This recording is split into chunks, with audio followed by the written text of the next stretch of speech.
Suicide చేసుకోవాలన్న ఆలోచన కలుగుతుందా?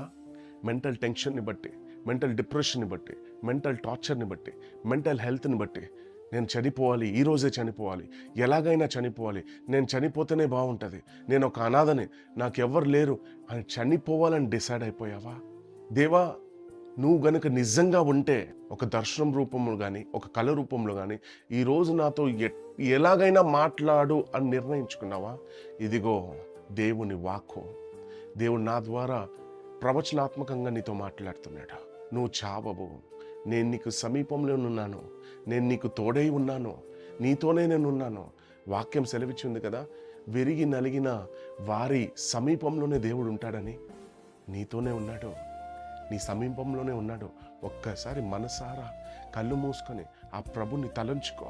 నీ హృదయంలో నెమ్మది కలిగిస్తాడు, శాంతి సమాధానాన్ని ఇస్తాడు. ఈరోజు నీకు భయపడకు, దిగులు చెందకు, నా ప్రభు నీకు తోడై ఉన్నాడు అనే మాట నా ద్వారా నీతో మాట్లాడుతున్నాడు.